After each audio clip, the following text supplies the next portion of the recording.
So here are our three big stories for today. It's Wednesday, November 29th. This major general, his name is General Vladimir Zadavsky, deputy commander of the 14th Army Corps, was killed. Apparently he stepped on a landmine or went over a landmine somehow, but he is no longer with us. I'm not going to add to that. There's nothing more that we need to do. It's a pretty solid story. It's in Euromaidan. It's in Newsweek. It's in most major reputable papers.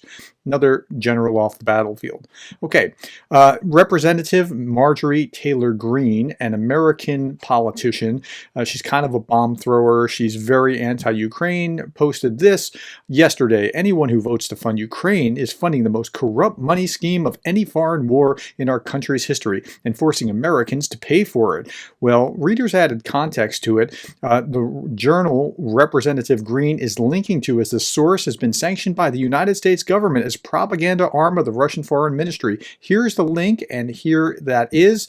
This is the Treasury Department of the United States saying that Strategic Culture Foundation is an online journal registered in Russia that's discredited by the SVR, closely affiliated with the Russian Ministry of Foreign Affairs. So it's Russian propaganda, like full-throated Russian propaganda. And I thought, I've seen this before.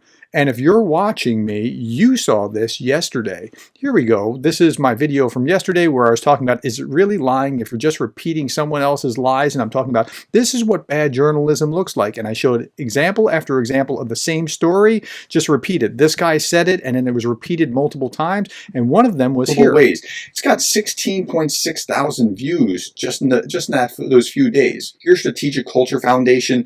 I've never heard of them before. They're claiming to be something probably more significant than they actually are. Now, here's how they describe this. Now, does this sound newsworthy and objective to you? If it Okay, so I hadn't heard of them, but now I know who they are, and yeah, and I went to decimate how like they used examples that I had disproven as things that Olena Zelenska had done, and so okay, so there we are with that story. Okay, so here's the third story, and this is really important. If you think that the war was all about joining NATO, you're wrong. It's about a demographic crisis. Here, President Putin talked about how he claimed that Russians include Russians, Ukrainians, and Belarusians. This is from the Institute for the Study of War. Here's the full version. Russian identity, the wider Russian world, includes non-East Slavic ethnicities in both modern Russia and former territory of the Soviet Union and the Russian Empire. Well, why is he saying that kind of thing? And he's also Putin is urging women to have as many as 8 children because so many women have died and they have a demographic crisis. Here's what the demographic chart looks like in the US. This is normal. Britain's pretty close behind. But here's what it looks like for Russia.